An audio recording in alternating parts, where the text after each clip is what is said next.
Now you're on the record, Al. Psalm 65. Psalm 65.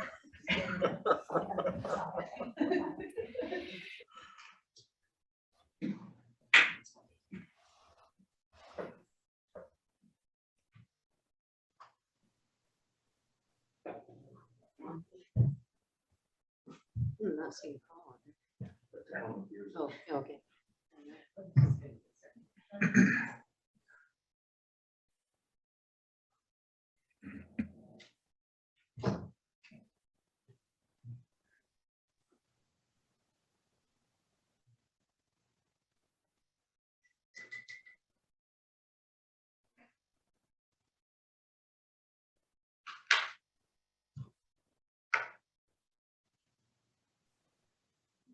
Couple of minutes, maybe.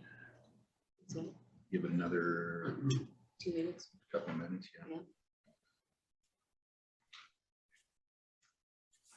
I don't see Dale, but you do have a quorum for the committee. I've got a Garmin. It's very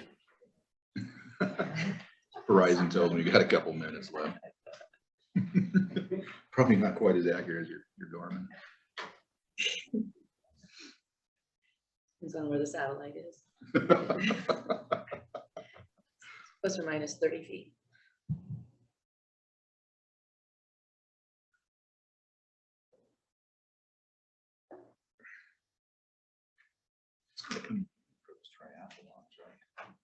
No, we're going up and down. Yeah, 30 feet at the end of a marathon could be a big deal. I could imagine. Make sure you live.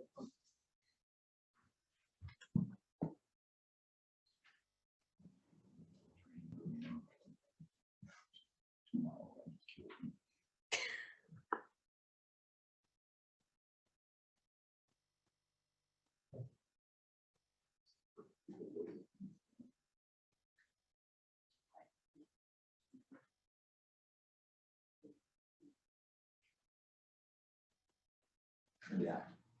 Too much.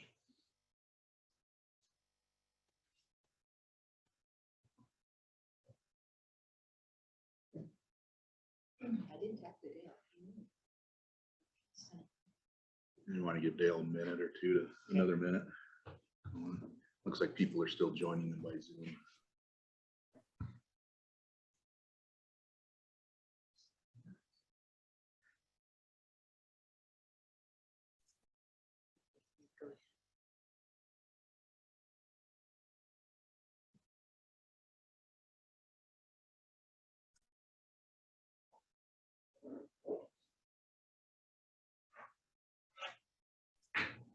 There's another Jennifer Strange online that is not Jennifer Strange. I think somebody is impersonating Jennifer Strange. There, now it's listening to you, Clark. Yeah. You have a multi-factor authentication in. Yeah, there you go. Just keeping making sure you're paying attention. All right. Well, welcome everyone. This is the Finance Committee meeting number 2-22. It's Wednesday, April 20th, 2022. It's 10 a.m. Mountain Time, and we're at the Water Center and on Zoom. The first item on the agenda is introductions and attendance. I think what we'll do is we'll just have Jennifer mark down the water board members and finance committee members that are here. We have Chair Joanne Cole-Hansen, Jeff Raybould, Dean Stevenson, both online that are finance committee members. And I think that's Dale calling in right now. See that? And then other board members. Good morning, Dale. Good morning. And then other water board members that are here include Al Barker and Brian Olmstead. And we'll note if any others join by Zoom. Right, thank you. The second item on the agenda is the overview of funds for water sustainability and aging infrastructure. Jennifer, can you pull up this first slide, please? Thank you. I will walk through this one. So what we've done here is tried to just put our arms around some of the things the legislature has told us to do with this latest batch of funding. So in the appropriations bill, in, let's see, House Bill 769, that appropriated funds through the IDWR appropriation to the Water Board this year.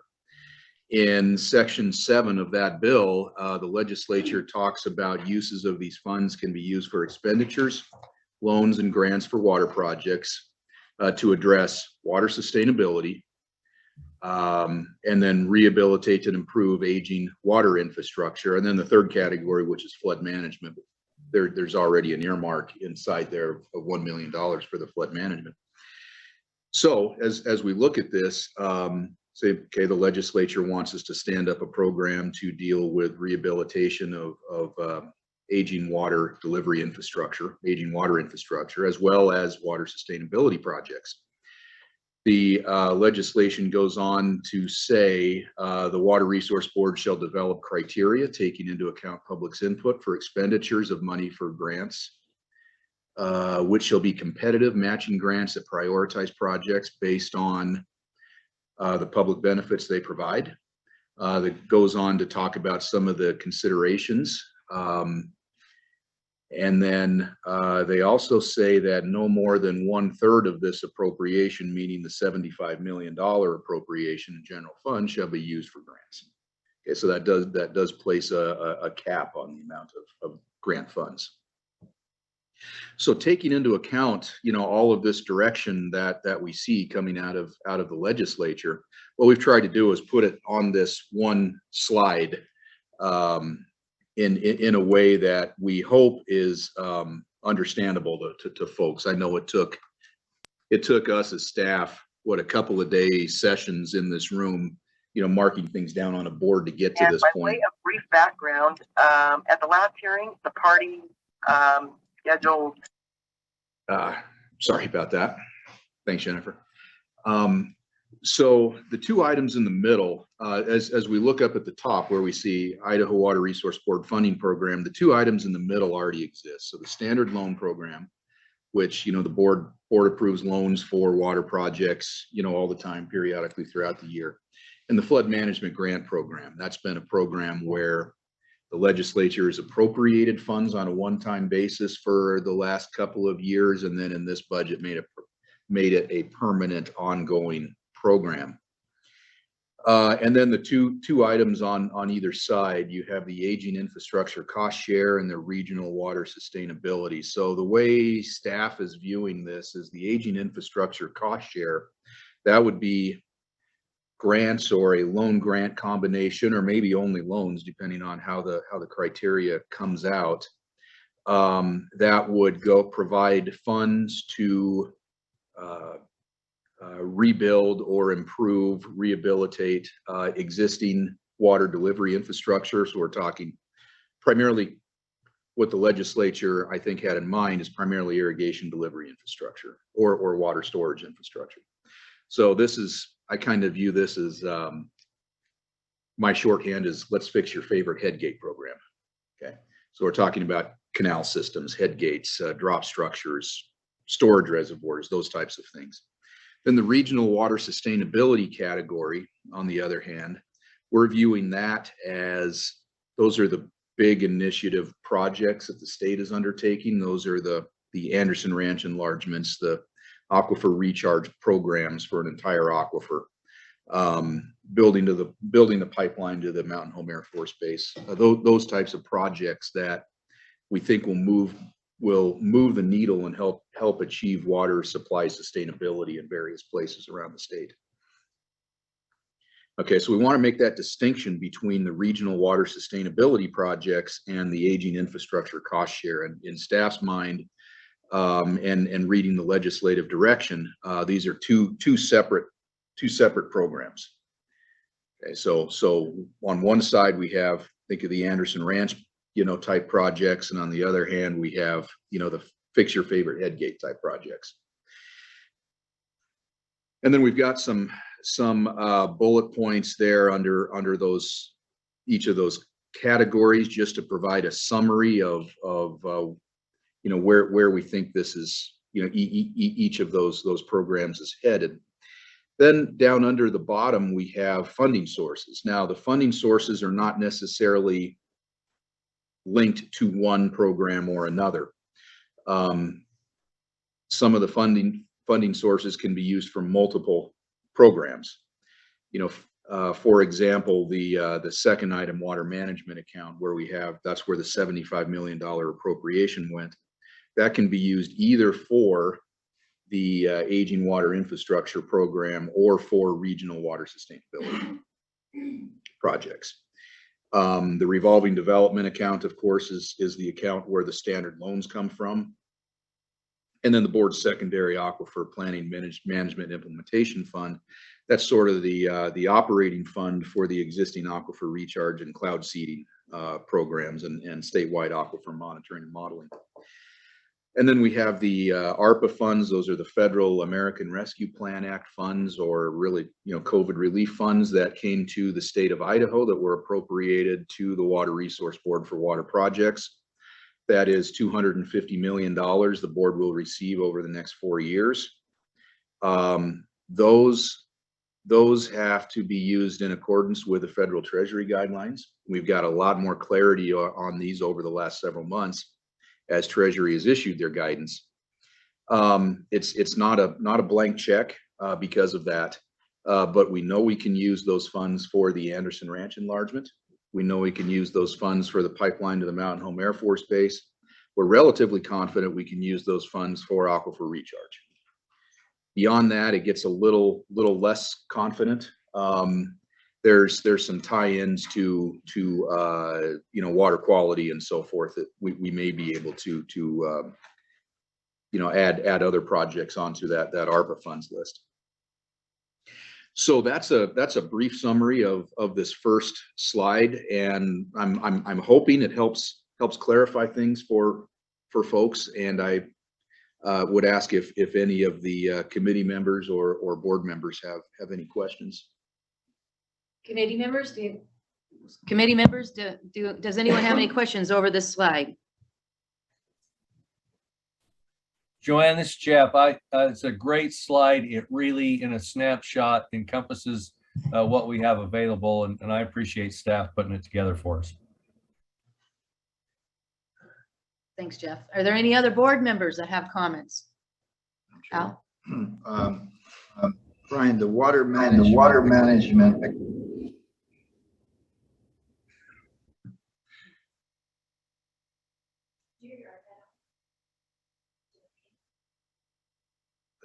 No, it's not attached to the meeting. Is that better? Yes. Okay. The water management account slide under the funding sources mentions regional sustainability, aging infrastructure. It also adds in the flood management grants. Yes. So I thought we had a specific amount of money that we could spend on flood management grants, which was $1 million. And I guess I assumed that was somehow separate from the water management account. Is that not the case? And can we spend more than $1 million on flood grants? Madam Chair, Mr. Barker, the $1 million that the board gets every year for flood management is deposited into the water management account. Okay, so it's kind of an earmark that says, here's your $1 million, you know, push it out the door, but it goes through the water management account. The answer to your second question is yes, based on this last appropriations bill the legislature passed this year, you could spend more than $1 million on flood management if you chose. So flood management is, Madam Chair, flood management is one of the elements that we're allowed to consider with the $75 million appropriation. It is. And then we would have to do it on, I mean, it would then account against whatever grant money we gave would count against the 1/3, the 25 million that we're allowed to use of that 75 million. I believe that's the case, because you did also, separate from the 75, receive the $1 million allocation for flood management. And we have different criteria for the flood management grants. So that would just be, that would be a decision of the board if you decided you wanted to spend more than the $1 million that was allocated in section 6 of House Bill 769. And just one more follow-up. Mhm. So the 1 million, are we also limited to 1/3 of that in grants or not? Madam Chair, Al, no, that is intended to, that's a standard separate standalone piece of this appropriation. So that is intended to be, well, after the carve out for the mid-snake water quality piece, that's intended to be all grants for flood management. Okay. Madam Chair, this is Jeff. Yes, Jeff? Yeah, and Brian just answered the question. That $1 million less what we spend on the mid-snake is all for grants, and we have separate criteria developed for that. And I believe we require a 50% match to the grants that people apply for. Yeah, I just Yeah. wanted to make sure we weren't, that didn't change those criteria when we got this other funding from the legislature. That was all I was trying to confirm. This is Roger. Yes, Roger. Is there anything in here that surprised us? Can you repeat that, please? What's that? Anything that's what? Surprise. Oh, no, Okay. I don't believe there's anything that's a surprise. I didn't notice Oh. anything, but I figured I could have, someone to make sure. Thanks. The middle two columns, the standard loan and the flood management grant, are the programs that we've been utilizing over the last several years. The bookends, the aging infrastructure cost share and the regional water sustainability, those are the two new programs that we have drafted criteria for. And we will be talking about the remainder of this meeting. Okay. Are there any more comments on the slide before we move on? We're going to address the criteria separately for those two bookend programs. Yes, Madam Chair, Brian, so the 70 million was appropriated by the legislature for Anderson and possibly Mountain Home. And then when ARPA came along, it freed that up. So and does it have the same time frame as how many years do we have to? the 70 million was from a different legislative year, and we're not going to address that today. We're going to focus on the 75 million and the aging infrastructure cost share and the regional water sustainability projects. Any other Madam Chair, questions? This is Jeff. I think that 70 million, we were given some specific direction from the legislature, what we could spend that money on. And I think one of those things was other, for lack of a better term, without reading the exact legislation, statewide benefits. We have some latitude to use that 70 million for other things based on how it was appropriated now that we have ARPA money to fund Anderson Ranch and Mountain Home and Recharge. Okay, yes. All right. So any other comments, or are we ready to move on? Okay, I think we're ready to move on. So really the purpose of this meeting today is to introduce the draft criteria for the aging infrastructure cost share program and the regional water sustainability project or money. And we're going to start with the number 3 on our agenda, the criteria for the regional water sustainability projects. And I think Neely, that's you. Thank you, Madam Chair, members of the committee. As you indicated, I'll just walk us through this criteria and we can discuss it after. So again, the board regional water sustainability priority list. The thought here is this is again for the big projects, the bigger projects, not the aging infrastructure, the Headgate program, as Brian Patton referred to it. So I'll start off. The Idaho Water Resource Board will partner with eligible entities on large projects that help achieve water sustainability on a regional, basin-wide, or statewide scale. The board will maintain a water projects priority list of those projects. These are projects the board has determined have the potential to help achieve water sustainability. In terms of eligible entities, we've put down irrigation districts, canal companies, drainage districts, groundwater districts, ditch companies, municipalities, and counties, but certainly that's not all that could apply. Eligible geographic area, this is a statewide, I think is intended to be a statewide program. Specifically relating to the water projects priority list, projects that provide that regional, basin-wide, or statewide basis are eligible to be placed on that list.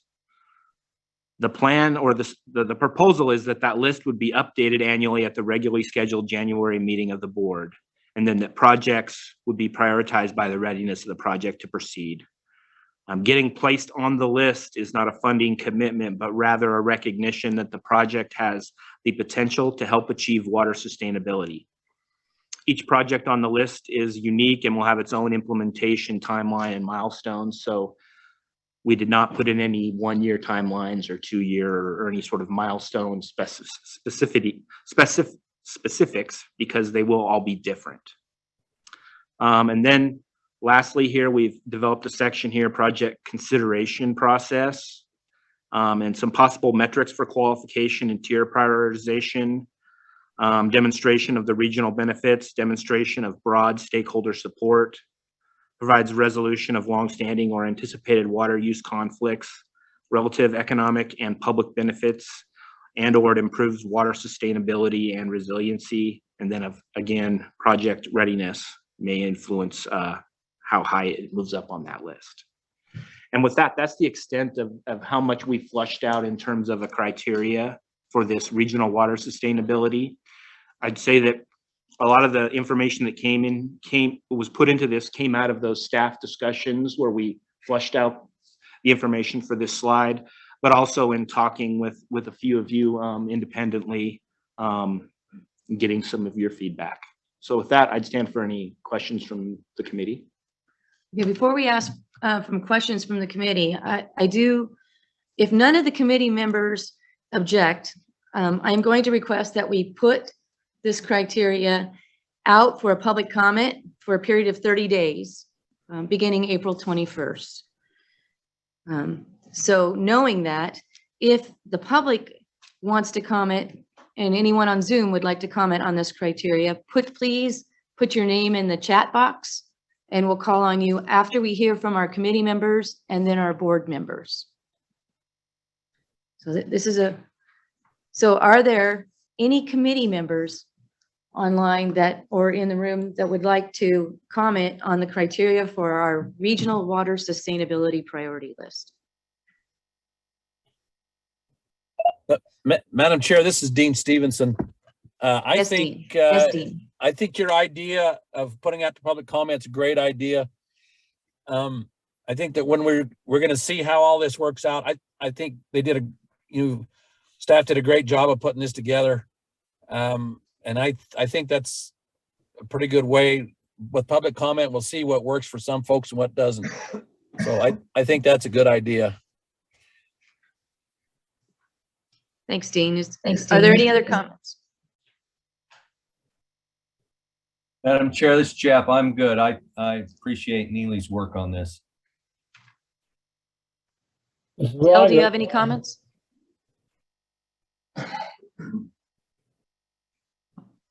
Okay, and any other board members? Roger, did I hear you? I guess I didn't need out. Got ahead of myself. Thanks. Madam Chair. Al. So our other aging infrastructure loan criteria, grant criteria listing has some timelines for application processing deadlines and so on. We don't have that in this regional for the large projects. What's our anticipation? How those would be handled, Neely? Madam Chair, Committee Member Barker. I think those would each have their own independent timelines. I think what may be missing here is how the process for getting on that list. But then in terms of how that'll move forward, I may pass that to Mr. Pat, and he may have a better handle on that. Sorry, Brian, but don't we already have a list of some kind already that's been developed that would somehow fit in with this regional priority list? Yes, Madam Chair, Al, yeah, we already have the priority list. And at least the way I'm conceptualizing this, and maybe I'm out in left field, but once a project meets the criteria to be placed on that list, then it, at least the way I'm viewing it, it sort of becomes part of the role of the board to help move that project forward. And then this criteria is kind of the criteria for getting on the list and revising the list, you know, on maybe an annual basis. So, I mean, just thinking about the projects such as the Anderson Ranch project or the recharge projects, you know, each of those will have their own timeline, their own process for moving forward, and they'll all be pretty unique, I think. You know, so I think we want to stay away from trying to standardize that too much in terms of the process of moving those forward. Madam Chair. Yes. Brian, so I agree with you, Brian, on the three projects that the board has already identified and has said, you know, this is where we're going to spend our ARPA funds, the Anderson Ranch, Mountain Home, and the recharge projects. But as I understood the sustainability piece, it was also for other types of projects that individual entities might want to propose that would be large scale. And I think it would be useful for those entities to know how the board is going to take up their request, or what happens to their application, or the fact that they're on the list. That doesn't necessarily mean they got to provide us with some information about what the project is, how much money they want, what they're going to do with that money, when they're going to spend it, all those kinds of things. And it seems like we ought to tell the potential project proponents when we would ask them to give us something and when we would try to make a decision. And of course, as you know, during the non-irrigation season is the time people want to do work. So it would be, I think it would be useful to have some kind of guidelines similar to what we've got in the aging infrastructure outline. And again, I agree with you 100%. We would say we've already prioritized the first three projects that you mentioned. So those are moving forward on a completely different time frame. But in fact, those are all pretty much board projects. And so these would be non-board projects that other people would propose. And I think it would be helpful for everybody to know when and what they need to supply the board with for us to consider. Great comments. We've been kicking around the idea of updating that priority list on an annual basis, perhaps. What do we think? January? That's what we've included here, yes. That's in this. But I think we could probably do some work to flush out a little bit more direction in this. I think that's probably warranted. And Madam Chair and Brian, I know some people are anxious to figure out what the steps are to get their project in front of the board and get some kind of determination of the funding. And everybody's going to want to use as much as possible of the 1/3 of the money set aside for grants. And so they need to be able to know where they fit in the processing stream. Right. That, Madam Chair, that's a great point. And again, at least the way we're thinking about this as staff is that this regional water priority list probably would be separate from the grant funding. The grant funding would apply to the aging infrastructure, while this regional water sustainability priority list would be attached to the sustainability dollars. And so I think, sorry, Roger, was that a question? Well, I just want to make sure, and those three projects are the ones we've been working on, Mountain Home, Anderson Ranch. Yes, and recharge, those would be the first three sustainability projects, yes. Okay. Okay, Madam so, Chair, yes, this is Jeff. Just a comment. I think we can get to a point where if we update the list annually, that'll probably work just fine. We may want to have the flexibility to update the list at least in the coming year as projects come to light. We may see some things that we want to get on the list and not wait till January to put them on the list and begin to prioritizing them. right, then will we be able to listen to some of these projects at the next board meeting? If people want to present the project to the board? Well, Madam Chair, we would have to maybe add a little more definition about what the process is for updating that list. Okay. How much, as Al says, how much information the board or one of its committees will want, to make a determination that, yes, this is a water sustainability project that belongs on the statewide priority list, or maybe it's, and maybe it's not a sustainability project, belongs in the aging infrastructure program, or, through some other avenue. I want to add that the comment period, public comments, can be sent to Neely Miller at neeley.miller, MILLER, at idwr.idaho.net. .gov, excuse me. .gov?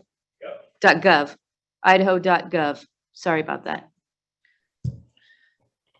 So, Madam Chair, Yes. Brian, to follow up on your statement, so the Finance Committee is going to establish the criteria, and then we going to delegate the prioritization to a different subcommittee, or are we going to have that done by the board? Have we thought through that far yet? My thought would be Madam Chair, Mr. Barker, my thought would be the Finance Committee, but really that's probably a decision left to the board itself to decide whether that's the right place. Madam Chair, this is Jeff. I think initially these projects need to be referred to the Finance Committee, but the Finance Committee may want to work in concert with one of the other board committees. For instance, if it's recharge related, we'd want to involve the Aquifer Stabilization Committee. If it's storage related, we'd want to involve the Storage Committee. I think we're going to want to work through these projects and give each of them the most detailed analysis we can to evaluate how they should be prioritized. Mr. Chairman, Madam Chair, I am very much in favor of leaving this in the Madam Chair's lap. So that's good. I have Thank you. great confidence. I was trying to fill the hotels in Lewiston. All right. Anyway, after we receive the public comments, the Finance Committee will reconvene and review the public comments at that time and make a recommendation with the intent of making a recommendation to the full board on the adoption of the criteria for this particular project. Okay. That will probably be sometime the first part of June. So get your comments in. We'll take these comments and hopefully we'll have a more firmed up procedure for the sustainability projects. The next item, I think we're ready to move on then to the next item on the agenda is the criteria for the Aging Water Infrastructure Loan Grant Program. Neely. Thank you, Madam Chair, members of the committee. Again, I'll just walk through this criteria and please speak up if you have questions as we go through. Otherwise, we can also discuss it at the end. Starting at the top here, the board has identified a need to support projects that address aging water infrastructure needs as an investment in the Idaho economy and to ensure long-term water sustainability. The board provides financial assistance on a statewide competitive basis through loans and grants to entities interested in pursuing projects to rehabilitate or improve aging water infrastructure.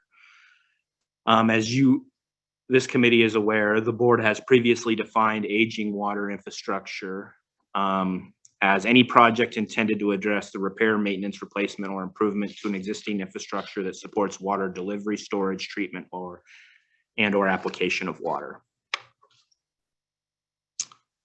What staff has come up with for eligible entities is irrigation districts, canal companies, drainage districts, groundwater districts, ditch companies, municipalities, and counties. And again, I think the intention here is for this to be a statewide program. Just a few bullets here on the loan grant funding available and the cost share component. Projects that demonstrate a cost share component by leveraging board funding will be prioritized. The board's preferred package is a board low interest loan for 2/3 of the project, combined with a board grant for a maximum of 1/3 of total project costs after all other grant funding sources. The board grant portion cannot exceed 1/3 of the total project costs after accounting for all other grant funding sources. If other non-board grant funding is awarded to the project after a board funding award is made, the board's grant will be limited to 1/3 of total project costs after accounting for all other grant sources. This requirement was intended to ensure that projects sponsors have a stake in the project and to maximize the use of available board grant funds. And this was something I think that in talking with a few of you was fairly important in terms of making sure that we extended the money in some way, but also looked at some way to leverage funds. One example of what this would mean is, say, for example, a $1 million project that has obtained, say, a $900,000 non-board grant, let's say from NRCS. After all other grant funding, the project would still require $600,000. So through this aging infrastructure program, what's proposed here is the project would be eligible for a board grant up to $200,000. So 1/3 of the remainder after all other grant funds are considered. Funding awards would be reallocated if a project is not initiated prior to the May 1st, 2023. Again, this would be subject to any sort of initiation, not actually turning dirt. And there may be longer phase projects, which could certainly be considered. Funding would not be made available unless the project is fully permitted. The sponsor would be responsible for providing permit documentation to the board staff. And then what staff has done here is built in a point system, an evaluation criteria. And I think this is what Mr. Barker was referring to earlier on the sustainability, the regional water sustainability, was adding something like this to that. What was the suggestion? The evaluation criteria to maximize the effective and efficient use of available funds, applications, and sponsors grant document will be evaluated, scored on a 215-point scale, ranked according to the following criteria. First-time applicants would get an additional 10 points. There would be some incentive for a loan grant combination. Applicants that elect the board grant combo would receive these 30 points. Grants not I guess it's important to point out here that grants are not contingent on a board loan combo, but applications that propose the grant combo would receive these additional points. The next section of this evaluation is a public interest of the project, and this would be up to 50 points. Projects that addressed a public interest, including consideration of communities, population, irrigated acres, economic activity provided by the aging infrastructure for water storage or delivery system. The urgency and effectiveness of the project, here's 40 points, essentially 4 bullets with 10 points each. The urgency of the project and how it specifically focuses on repairing, replacing, or improving aging infrastructure. What are the objectives and benefits of the project? How does the proposed solution address the objectives? And then are the project sponsors using relevant and appropriate information to develop the proposed project? Sponsors should include references to relevant design plans and specifications, studies, assessments, reports, management plans, etc. The last portion of that evaluation criteria is a budget and organizational capacity section. This is an 85-point section. The lead sponsor of the project is identified, and there's a description of other affected stakeholders. The project sponsors would provide documentation that affected stakeholders have been consulted. Is the proposed budget, scope of work, and schedule provided? Are plans and specifications included in the submission package? Projects that propose grant amounts below 33% of total project costs after accounting for all other sources would receive additional points. Here it would be 1 additional point for each 1% decrease below that 33%, up to 20 additional points. And then the last 2 items of this section here is what is the sponsor's history of successful accomplishments on projects similar to this one, and providing examples. And then lastly, please describe what level of sponsor and consultant staffing would be directed towards the implementation of this project. Discuss the number of sponsor or consultant staff and the amount of time dedicated to each project. Would the project utilize volunteers? If so, and include those resumes and list of qualifications. After that evaluation point system, we've included a section here for the application process.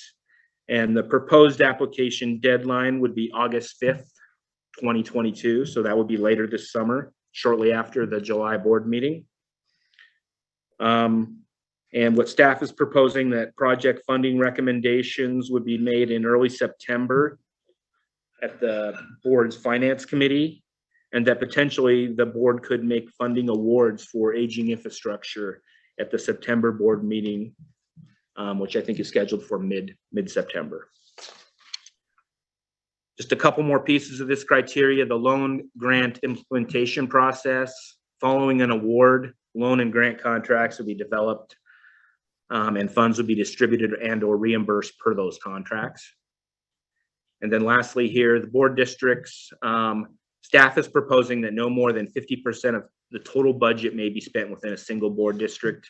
This limit may be waived if there are no competing funding demands.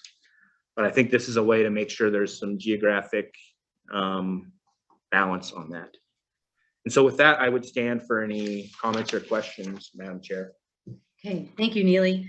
Before we go on to the public to the comments on this, once again, if you if you're on Zoom and you want to comment, put your name in the chat, and we'll go through all those here after the end of this, after talking to the committee members and the board members on this. And we'll, because I failed to ask for the names of the chat members after the first one, so we'll cover them all after we finish the criteria here.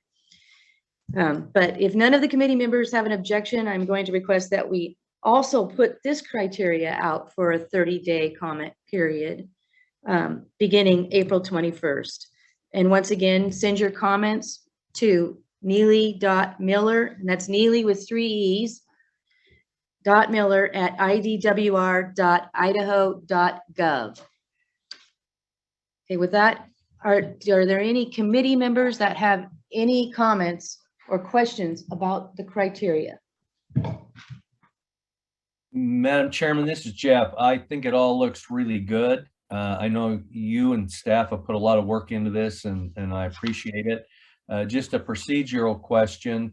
Do we need, after we hear all the public comment and everything today, I know you asked for consensus to send this out for public comment, but I just wondered if it wouldn't be good to have a motion of recommendation that that's what we do with all this criteria at the end of the meeting.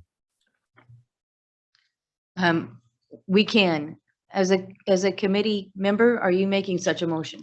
Well, I want to wait until we hear the public comment before I offer that motion, but I just think that might be better for the record. Okay. All right. We can do that after we hear the public comment. So are there any other committee members? Dell and Dean, do you have any comments on the aging infrastructure criteria? Madam Chair, this is Dean. I'd just like to also kind of build on what Jeff said. I think you and Neely and staff did a great job of putting this together.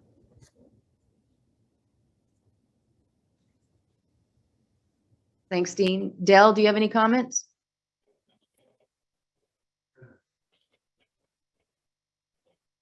Okay, are there any other board members that would like to comment on the criteria? Brian? Madam Chairman, I talked to you a little bit about this. I think on the, when I look at the urgency of the project, that could indicate a, potential failure or a safety issue. And I don't think 10 points is enough for that, I guess. You only get up to a total of 40 points for urgency and effectiveness, and public interest is 50, which, granted, if something's about to fail, there's probably a lot of public interest too, but this will come out in public comments, I'm sure, but that seems like a pretty important, you might be under a FERC order to replace some, so you've got to do it now. And so that needs to qualify faster, in my opinion. All right. Any other comments about that? Madam Chair? Yes. Not comments, questions. The funding says it will be reallocated if the project's not initiated by next spring. I think given the timeline, it's possible that people might not be able to do the work over the fall. And I don't know that it there's a benefit to either the project, to the program, or to the funding mechanism that we would cut them off after and in the spring. And I just wondered what the reason for the May 1 cutoff would be. And maybe we should say that, under exigent circumstances, we can carry that over to the following year or something like that. So I don't know, Neely or Brian, if you want to. Madam Chair, Committee Member Barker, I think that's a good point. I think the intention behind that was, this is something that has been, the board has strongly advocated for the flood grant project. And it got carried over here, but I think you're right. I think there may need to be more flexibility because these are some larger projects potentially. We could add language just under, like you said, under exigent circumstances, this deadline could be extended. But I think the intention was to not have funding that was allocated to a project that wasn't moving forward, say for a couple years. That the board would rather have those funds active. Madam Chairman, this is Jeff. The language we have says may be reallocated. And maybe what we need to do in our final criteria is articulate how we would go about doing that. But I don't think I think what we're trying to prevent is a bunch of money just sitting there forever once we've allocated it and not getting the work done out on the ground. And Madam Chair, it may be, as Neely suggested, that we can refine that by understanding what initiated means, if not turning dirt, where things are in the project. But on the other hand, if it is initiated and then 5 years later something hasn't happened, we ought to be able to say, sorry, your money's gone too. It seems like. And then, Madam Chair, I have another question, comment, speaking, objection, whatever you want to call it. So we have this idea that you are better off asking for a loan and a grant together. So let's just use an example that says, I've got a project, and I can do this better in my head if I say $900,000 instead of $1 million. And I want a third of that in a grant, but the entity has got $600,000 that it can put into this without asking for a loan. What's the benefit of requiring them to take a loan for a third of the project as well, rather than just letting the entity come up with the funding to cover the rest? The intention of the criteria is not to penalize people who can self-fund most of their project. You're on mute, sorry. The intention of the criteria is not to penalize entities that can self-fund most of their project. But the concern is that we are able to give the 25 million away, but then we're sitting on $50 million that the legislature gave us, and we're not able to loan it out. So I don't think we initially, for this draft criteria, we wanted to ensure that we could allot extra points for people that could utilize in the form of a loan some of that remaining 50 million in some form. Doesn't have to be 2/3. If it's 1/3 grant, 2/3, just utilize some of it so we can get it out the door and utilize it. So Has that question come up with other groups on this? I'm sorry, Roger, I have a hard time hearing you. Oh, can you hear me now? Yeah. Yes. Okay. Has that come forth as an issue so far in this process? Is this an issue so far in this process? I think I can answer Okay. that question. Does that cost you any projects? Roger, I think the issue that that particular piece of the criteria is trying to address is, you know, the legislature allocated the $75 million, said no more than 1/3 can be used for grants. But then we also got very, very, very strong direction from both legislative leadership and the governor's office that as much of that as possible needed to revolve and come back in the future. So that means trying to push the loans as well, and maybe trying to tie the loans to a grant award.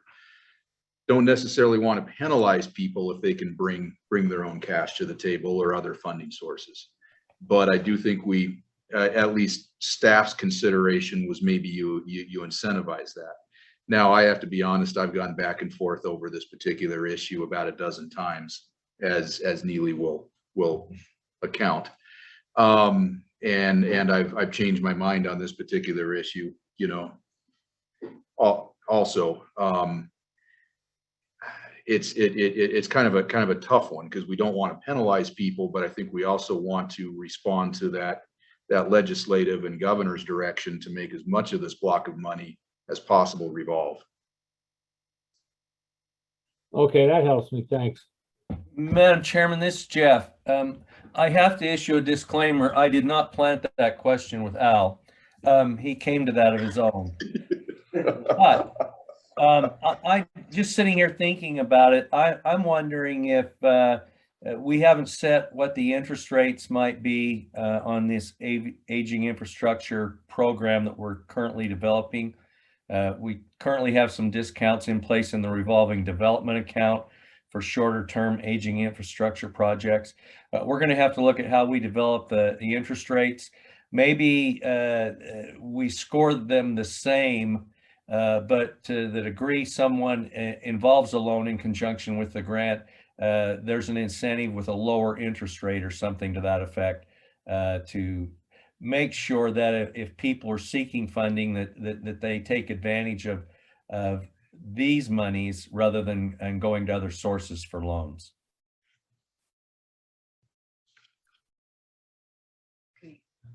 If they can find other sources, right?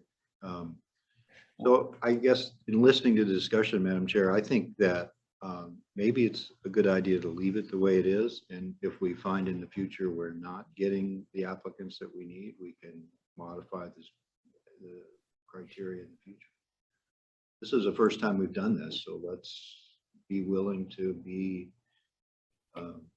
what's the word they use in business? Nimble, right? Okay. Yes. Madam Chair, this is Jeff, just to follow up, and we're going to hear from some folks in a few minutes, and over the next 30 days, we'll hear from others.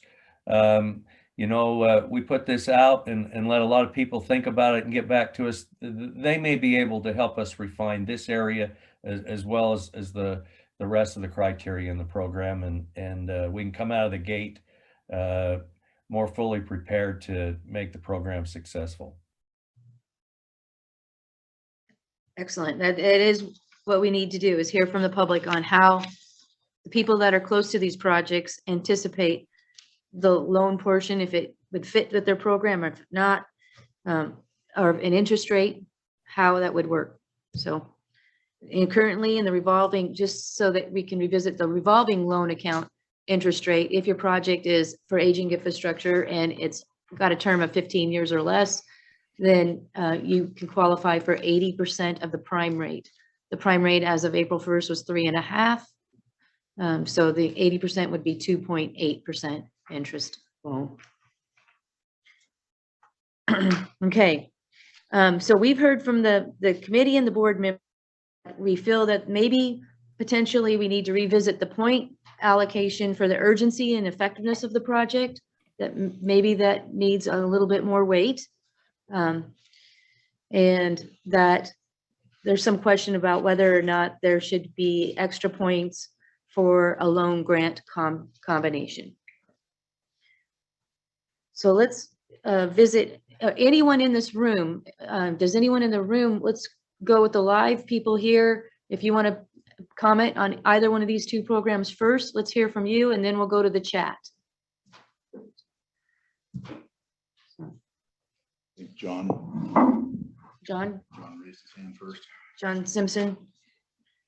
And there's a microphone down at that end if you want to. And then we'll hear from Tom Points.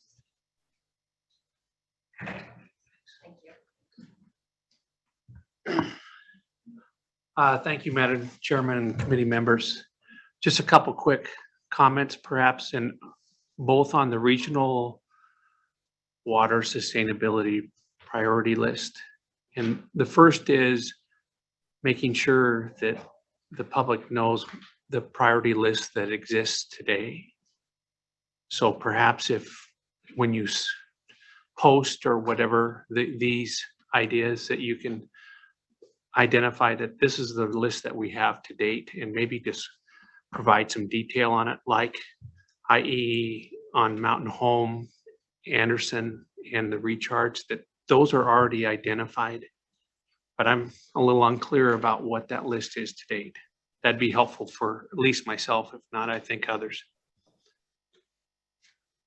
And then the second is, and I don't have it with me, and perhaps I missed part of the introduction on that description that was up on the screen, but yeah, well, thanks.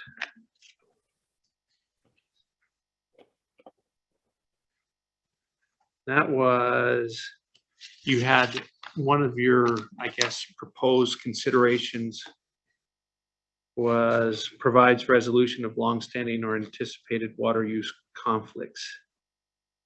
And I guess just there maybe it is implied within the word conflicts that there's a water supply issue. I mean, you may have situations where there's a longstanding water supply issue, but it's not necessarily, I think I understand what conflicts are.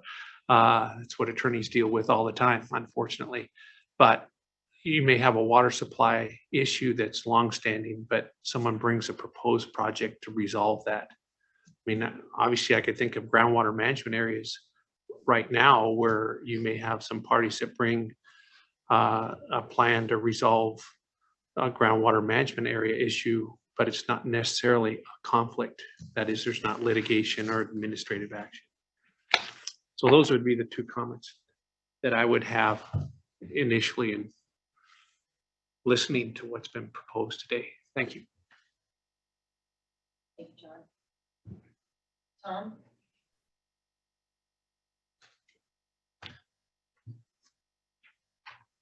Madam Chair, members of the board, my name is Tom Points. I'm the Senior Public Works Director at the City of Nampa. And so I was very interested in your criteria and your program. Mainly just want to comment on support of your program. I think this is great. Really excited about it, and given the opportunity for counties, municipalities, the irrigation district to submit ideas. There's lots of innovative ideas out there. And, you know, in a time where, especially here in the Treasure Valley with the drought, you know, these types of projects are going to be huge benefit for us. So NAPA fully supports it. And we've been working hard to try to come up with strategies for the drought, the current drought. We actually formed a drought task force in NAPA, which is getting some Treasure Valley members, but we will provide some formal comments to Neely. Well, I'll think about that a little bit more. Want to thank you for this. We do have a project in mind as well that we think is a good one for water sustainability. Madam Chair, probably this is out of order, but if with your permission, I'd like to ask Tom a question. Absolutely. So, Tom, you know, the other side of all this funding is there's a lot of money that's been given to DEQ for water quality enhancement projects. And so are you, as the city of Nampa, also looking at using those? Because it seems to me like there is a fair connection between water quality improvement enhancement and also water sustainability, particularly how entities like Nampa and others deal with their wastewater. Sure. Yeah, Madam Chairman, board member, yes. We actually have talked to the DEQ as well about our project, and initial indication from them is they probably won't be able to fund a larger city like us because a lot of their program is focused on taking care of deteriorated infrastructure in small cities. And as a larger municipality, we 100% support that because we've seen firsthand, you know, the challenges that the small cities have funding these wastewater improvements. So I'm not sure there'll be any funding left. I've been talking with the DEQ. We have at Nampa, they have $1.4 billion worth of requests that have come in for water quality projects and only $300 million. So.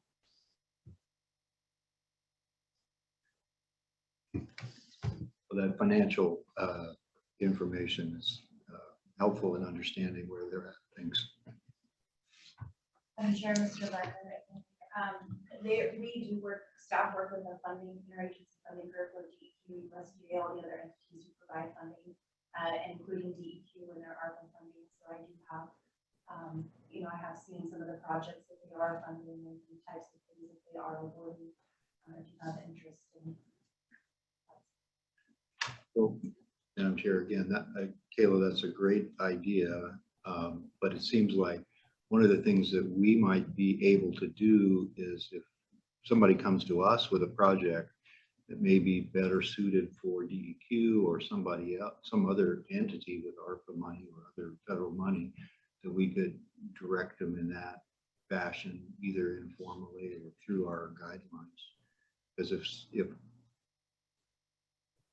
if there were DEQ money available, and it doesn't sound like there will be, but if there was, it might be better. We might serve our folks better by sending somebody to DEQ and having that project funded by DEQ and let us fund it, a different project. And so we get two things done instead of one. So I highly commend you for the coordination with the other agencies. Okay. Dan, do you have any comments you'd like to make?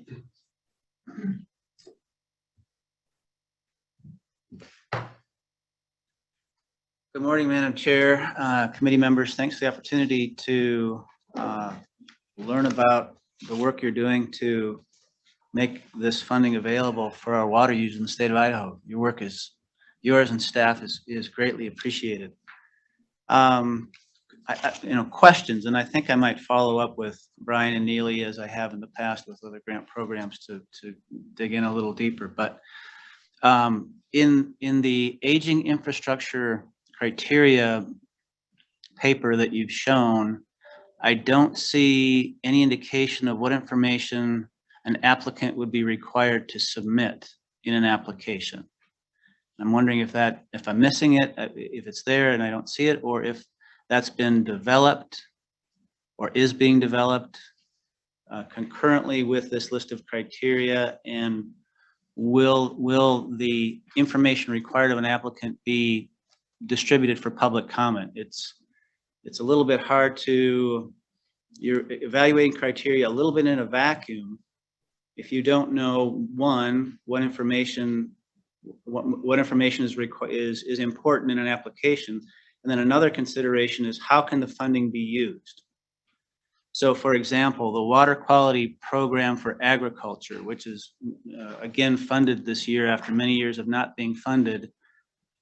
That program, the grants that are obtained under that program from the Idaho Soil and Water Conservation Commission can be used for construction costs and engineering costs. So a question of someone reviewing these criteria, considering an application, would be, well, is that true of this program as well? Oftentimes, when you submit an application for a grant program, you have to submit plans and specs where the engineering's already been done, you've already paid for that, and then you don't get, you can't use the grant funding. You may or may not be able to use the grant funding to pay for the engineering costs that went into submitting the application. So those are a couple of questions I would have about the criteria. Is there going to be an accompanying explanation of what's required in an application and how the funding can be used? Couple of initial questions, and maybe it's just to note them, not to, okay. And then for the grant portion, for grants, will there be a grant limit for a project, a dollar value grant limit? Oftentimes for projects, there's, a dollar grant limit, and that's a way of, if you have as you do, a limited amount of funds that can be used for grant purposes,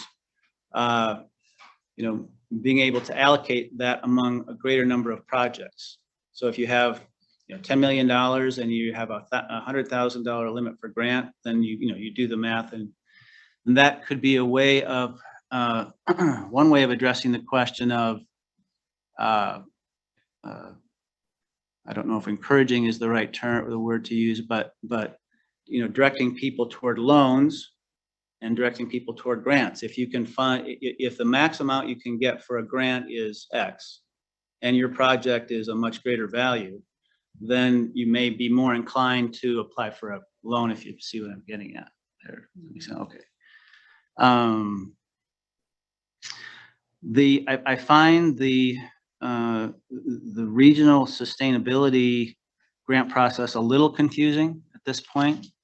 I understand the priority list, and I've reviewed it, and it sounds like the development thus far is criteria for getting projects on that list, but there's no application process beyond that.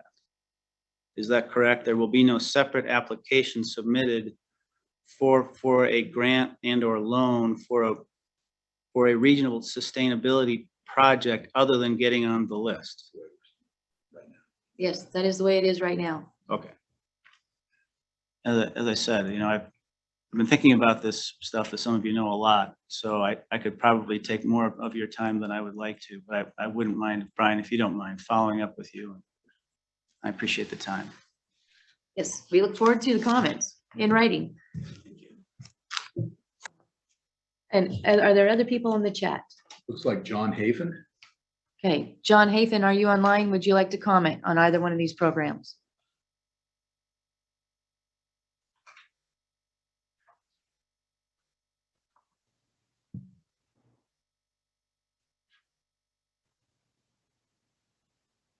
Does it look like he's still online? Yeah. John, are you available to comment on the programs? John Hafen. Is there anyone else? I don't see anybody else. Paul Arrington says no comments today, but want to thank the chair for the proposal to put these out for public comment. This is very important for Idaho's water community, and he will review and provide comments. Excellent. Yes, this is a once in a lifetime opportunity for water users statewide, and we really do appreciate the comments that we hopefully will receive in developing these criteria. it is a first step and a one-time, it's not like we've been down this road before. So any help you can give us or any words of encouragement, we'll gladly accept. Kayla.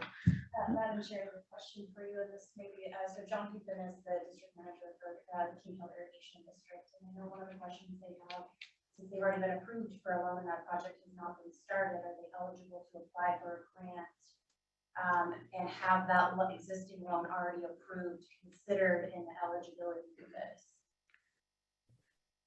We have said in the past for the revolving loan program that if somebody has already received and signed the loan documents, that we would not refinance those existing loans unless there's been a change of scope. So if their scope has changed, they could apply for a new loan, pay off the old loan, and qualify under this new program.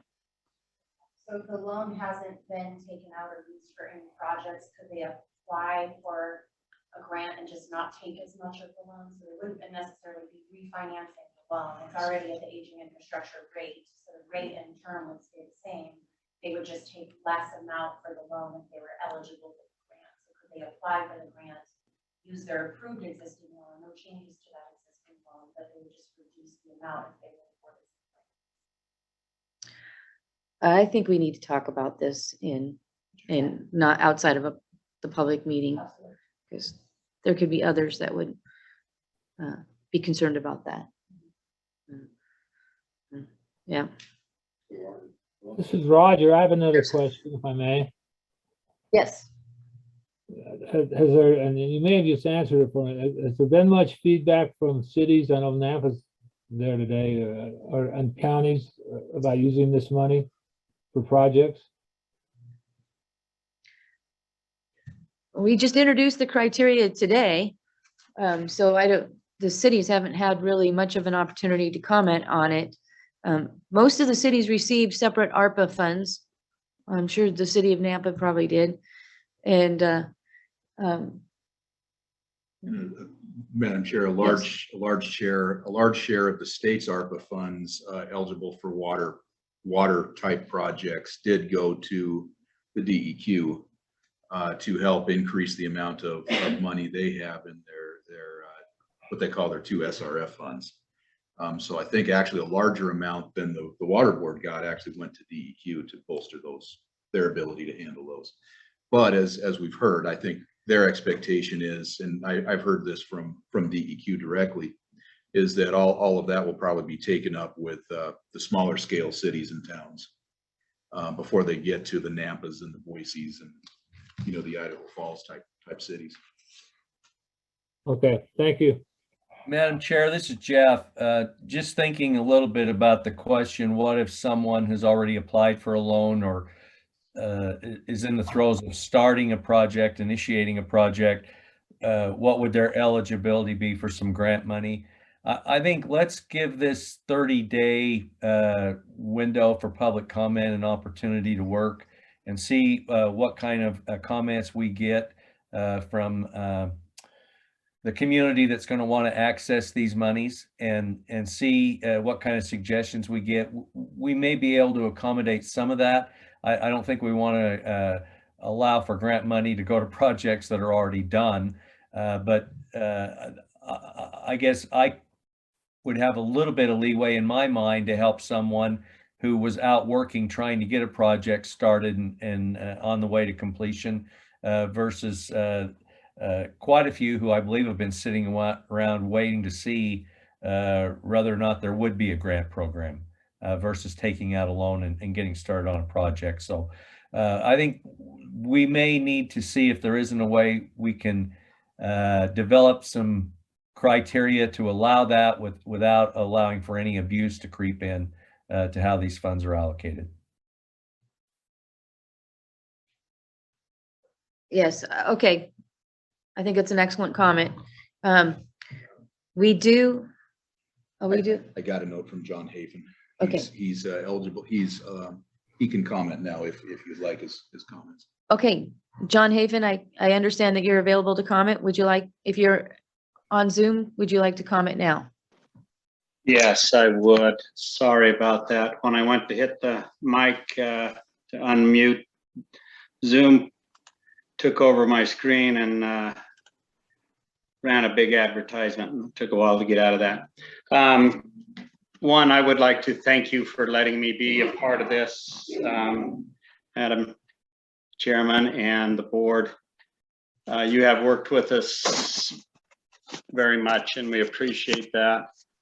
I don't know what is helpful to the board at this time. I've got 3 comments I would like to make, and you can ask questions.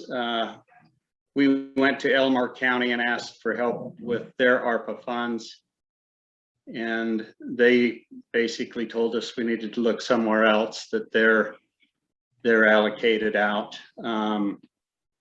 In January of this year, we were trying to estimate how much, because of inflation, how much of our project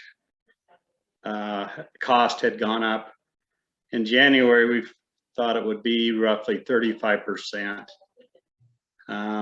of our anticipated, and I'm talking about the Hammett project, the one that we already have a loan on, and we have 1.9 million NRCS grant committed to that. That rough numbers would be 1.3 million, maybe 1.5 that we'll be short on the Hammett project. We are ready to, after this week, the engineers will give us a final stamp of readiness. Our point of diversion should be approved within 2 weeks, we are told. The one thing that may hold us up on this is getting the railroad on board. They have not given us a go ahead. So we can complete about half of the Hammett project until we have to go under the railroad. And I think we will probably start and hope that that problem works through. I don't know how much your criteria will limit or help us, or as we work through this and your proposals today, most of that sounded like it would work with where we're at. I would just say that we've been working on this project for 2 years. We had it about ready to go, we thought, and now the economics have changed. So that's our position. I would close with that unless anybody has a question. Sure, I just have a comment. And so the interagency funding group, this is a very common thing that everybody is dealing with right now, is the inflationary costs, because most of these other programs, once grants are awarded, I mean, that's it. So between the time that you award and the time you're planning to start your project is usually, there's some pretty significant time in there. And we've had some projects that are upwards of 50%. Some people are seeing, costs from the time that they were awarded, and it almost makes it, limiting if I can't continue this project. And one thing that we talked about is, If you're talking, you're on mute.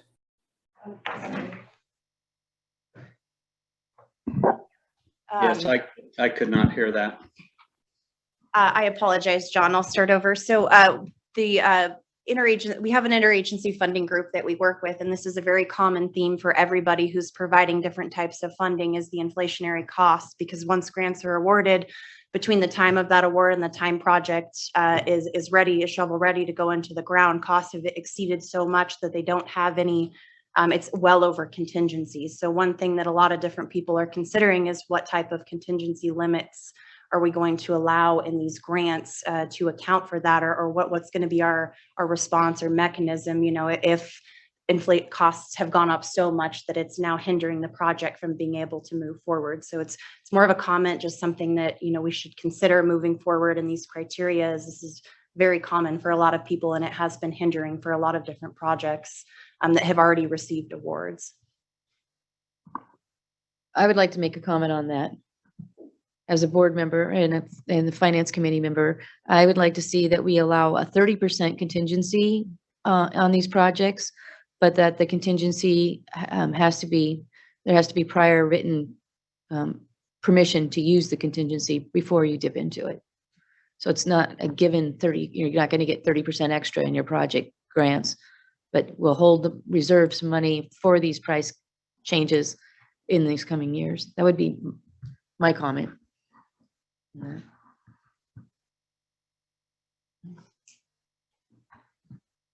All right, any more comments? I don't see anybody else. Madam Chairman, so your contingency, if it went over 30%, they would still, I mean, only 1/3 of that would be covered by the increase in water board contribution. I mean, I guess they could take more loan, but the grant, are you saying that the grant would increase by a contingency amount also, or if it went over by $10,000 with $3,300 more Grant money. in the grant? Yes, the total project costs. If you look at your total project costs, I would say add a 30% contingency onto the total project costs. And In John's case, most of that would still be, most of that increase would still be borne by those paying for the construction. yes, yes, They'd have the option. They'd have the option to take some loan, I guess.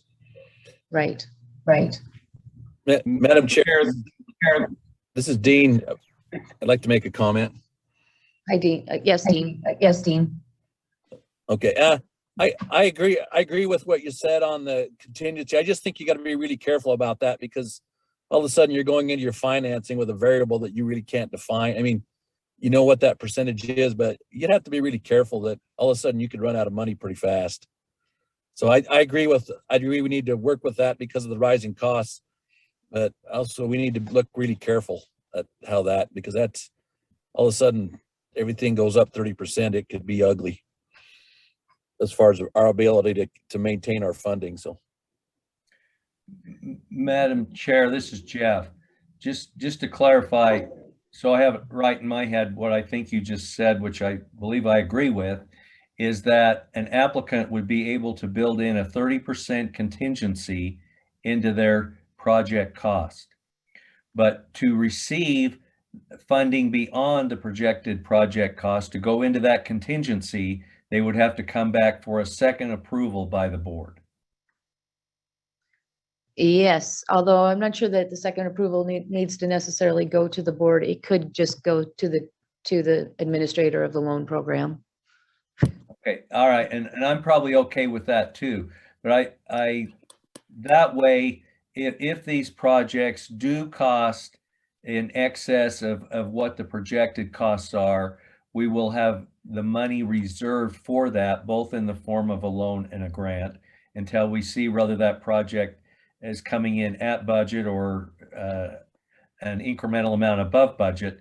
And then we won't find ourselves committed on projects that do not have adequate funding that cannot be completed. Correct.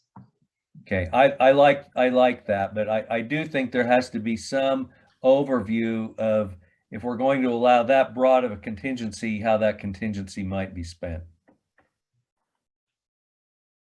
Yes. That was my suggestion. Anyway, this criteria, we appreciate everybody who's online and the water users in the state who are very interested in the funding. This is intended to be the initial framework. We're putting it out there. We look forward to receiving your comments. And once again, those comments can go to neely.miller@idwr.state.gov. Idaho.gov. I'll never get it right. Neely, NEELEY.Miller@IDWR.Idaho.gov. Perfect. Joanne, this is Jeff. Jennifer kindly put that into the chat, that email address. I believe I seen that earlier, so it's there for anybody to get that. And I think this is very important. I'm glad for the opportunity for the public to contribute to the efforts that have been made thus far. And I would make a motion, if it's appropriate at this time, Madam Chair, that we recommend that these comments go forward for public comment for a period of 30 days, at which time we will reconvene the finance committee to evaluate the comment, finalize the criteria. Dean? Second. Okay, the motion has been made and seconded to go out for a public comment. All in favor, say aye. Aye. Any opposed? Any opposed? All right, Okay, we will have them out for public comment beginning tomorrow morning. excellent. We'll have Steve Stubner issue a press release with links to these criteria as well as to the existing project list, priority project list. And hopefully we can get that out the door tomorrow. Perfect. Are there any other items that we want to talk about today outside of the 70 million?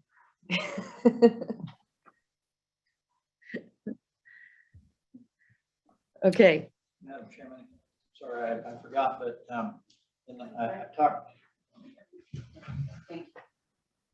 I was approached by the Milner District a few days ago that they had not had an official response on their request for a loan reduction, and I think we made the decision, but I don't think they were ever officially notified on it. So I guess that should come from the Finance Committee or Chairman, or anyway, they were asking me, and I had to tell them that I thought a decision was made, but we'll get you an answer.